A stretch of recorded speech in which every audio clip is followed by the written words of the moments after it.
episodio de coloquios, esos encuentros fraternos, familiares, esas voces que resuenan en nuestro interior, porque alguien de alguna manera nos abre un horizonte que no lo teníamos pensado, porque el Señor a través de esas realidades actúa. El otro día en mi parroquia, el sábado, tuvimos un encuentro por la mañana, un encuentro de oración, un encuentro de adoración, en un lugar que llamamos el Jardín de la Virgen. Y allí me invitaron a mí a dar una charla. Esta charla, si bien duró casi una hora, yo quiero dejarte algunas cosas de esa charla que me parece que tienen que ver un poco con esas charlas en donde la gente de fe va conversando y el Señor mismo va suscitando cosas en sus interiores. Y yo allí proponía algo que va a ser el eje de estos minutitos que vamos a compartir. Proponía una analogía. La analogía, tú sabes que es una relación que se establece entre dos términos, entre dos realidades. En este caso concreto, uno de esos términos es el jardín y el otro término es la familia. Te recuerdo que la charla la dimos en un jardín, en el Jardín de la Virgen, y por eso me parecía interesante también tomar esta imagen. Y también es importante ver que esto tiene mucho que ver porque la familia es como un jardín que Dios cultiva. La familia es un jardín que Dios cultiva. Y de hecho hay algunas cosas que tienen que ver con el jardín que nos hablan de la familia. Es decir, que nos dicen que tenemos que especialmente prestar atención a algunas de estas realidades. Vuelvo a insistirte, es una breve síntesis de lo que compartimos el otro día. Lo primero es, la primera afirmación, que van a ser tres, es decir que el jardín es obra de Dios. Es obra de Dios. Es algo querido por Dios. Y yo, para ayudarme con esto, utilicé el libro de Génesis. Y entonces remití al capítulo 2 del libro del Génesis, en el versículo 8, y allí en ese capítulo 2, versículo 8, dice: luego plantó el Señor un jardín en Edén, al oriente, donde colocó al hombre que había formado. Es decir, lo que decíamos recién, el jardín es obra del Señor, es su obra. El jardín está cercado, está cuidado, está protegido. De manera que, como estábamos haciendo esa analogía, la familia también es obra del Señor. ¿Podía el Señor haber llegado al mundo de modo más misterioso y que los hombres al conocerlo se dijeran, bueno, ¿y de dónde viene este hombre tan magnífico, tan poderoso, tan sabio? ¿De dónde viene? Y realmente que respondieran a ese cuestionamiento que no se sabe. Y podía haberlo el Señor Todopoderoso hecho aparecer a una determinada edad ahí en medio de ellos. Claro que podía, porque Dios es todopoderoso y por lo tanto lo puede todo. Pero ¿qué nos ha enseñado el Señor? Nos ha enseñado que la familia es el lugar del crecimiento del hombre. Dios ha elegido la familia, Dios ha querido la familia. De hecho, Jesús va a ser reconocido como el hijo del carpintero y como el hijo de María. Y su vida oculta, esos años de su vida oculta son un tiempo maravilloso de preparación para el momento del ministerio público. Y esta realidad que supone que el mismo Hijo de Dios aparece desarrollándose y creciendo allí en la familia, nos muestra cuán importante y cuán querida es por Dios la familia. Por eso este es el primer elemento. Si no somos capaces de mirar sobrenaturalmente la realidad familiar, si solamente nos pensamos que es obra del azar, de la casualidad, cuando en realidad nada tiene que ver con eso, porque yo nací en una familia, tengo un papá y una mamá, que en esa unión que tuvieron, con la intervención de Dios, dieron origen a mi existencia. Dios es el que da el alma espiritual e inmortal. Pero yo nací porque yo tengo la posibilidad de nacer en la medida en que se unen este hombre y esta mujer. Por eso la sociedad contemporánea afirma algo contra lo que hay que tener mucho cuidado. La sociedad contemporánea dice: a los amigos uno los elige. Y esto es cierto, a los amigos uno los elige. Y la familia es lo que le toca. y la afirmación de esto que es para exaltar la amistad, lo cual parece muy bueno, se hace en detrimento de una realidad que es querida por Dios y que yo no estoy ahí por casualidad, sino que Dios me ha hecho parte de esa realidad familiar.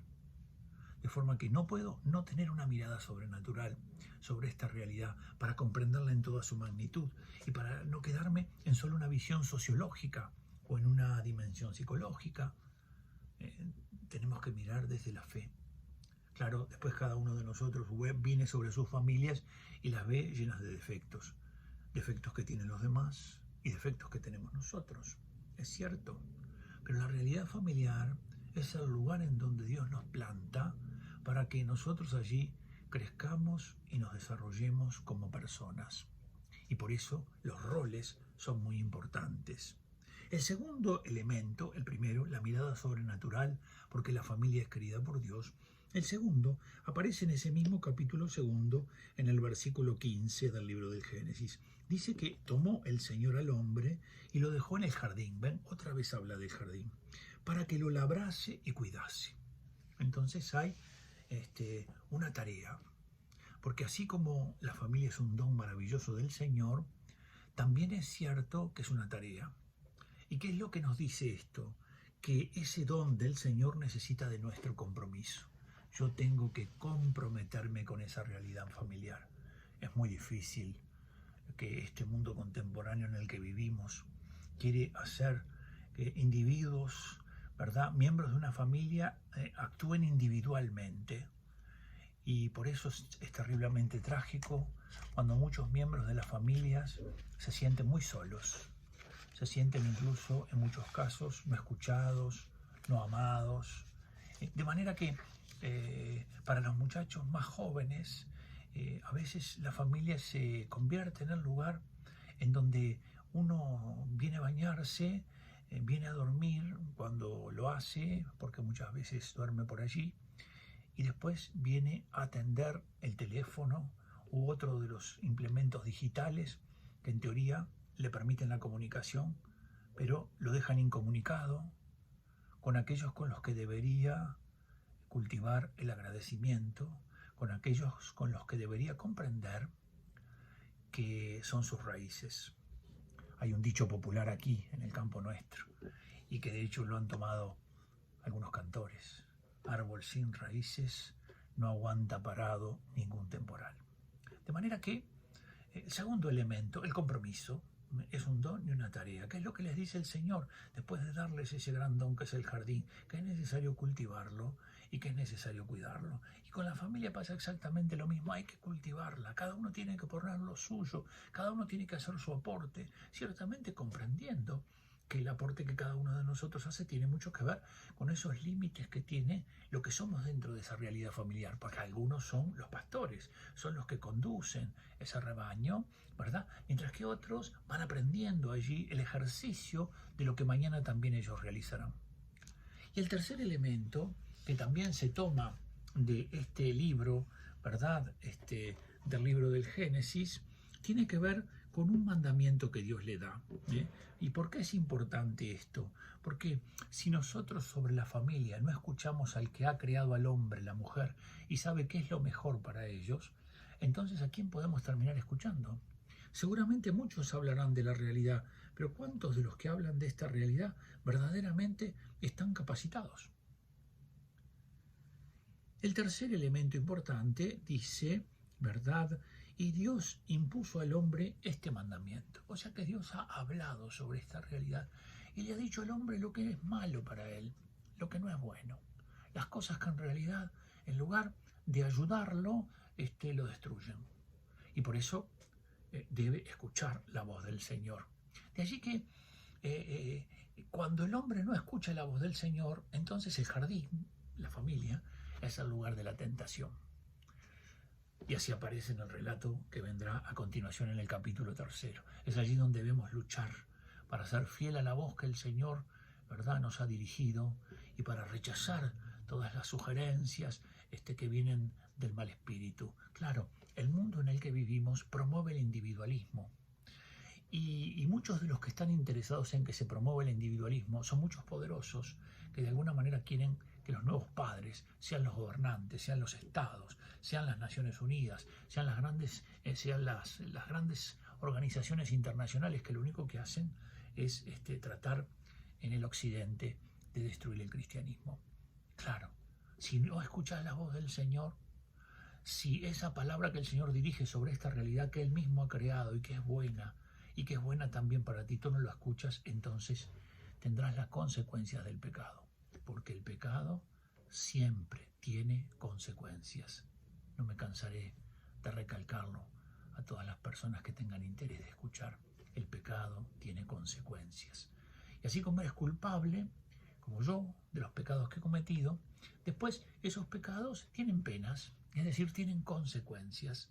Y así como en el inicio, en aquel jardín, en aquella familia inicial, las tentaciones comenzaron a hacerse presentes y ellos no las vencieron, entonces cada uno de ellos quedó, ¿verdad?, con heridas de esa realidad, sanadas por Cristo. Cristo ha venido para sanar a esta humanidad herida. ¿Qué ha pasado con ella? Ella ha quedado más bien herida hacia su interior, porque ella es maestra de amistad, ella cuida las relaciones, lo más importante es estar pendiente de cómo se relacionan los miembros de la familia, y las cuida tanto que trata de gobernar todas esas realidades como si fuera Dios, y allí es donde se equivoca.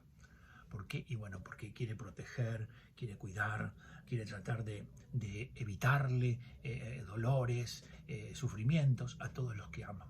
Por eso sus amores serán sus dolores.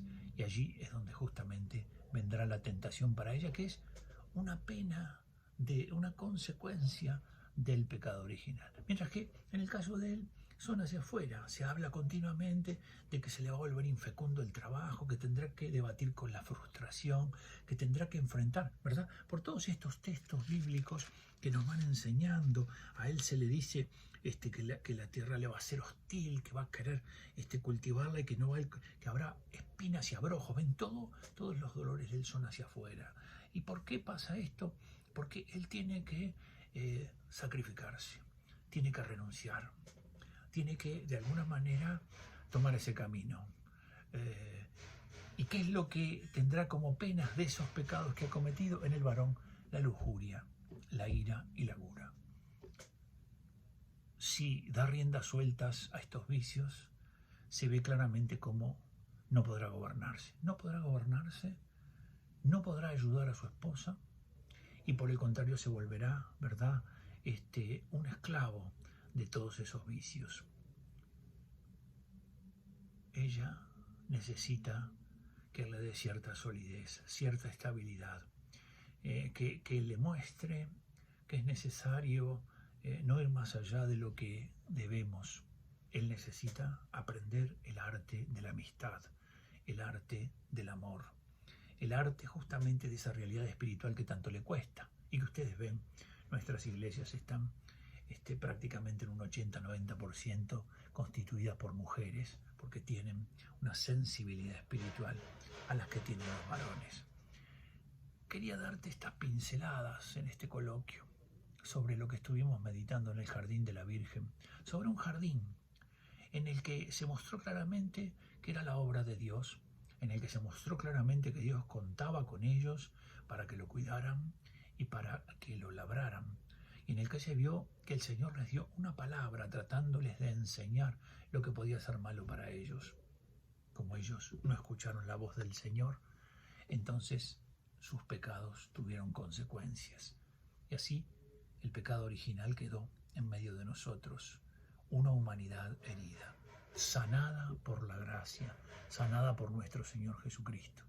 Que Dios te bendiga, nos encontraremos en otro momento para compartir algo de estos coloquios, estas cosas que el Señor hace entre nosotros.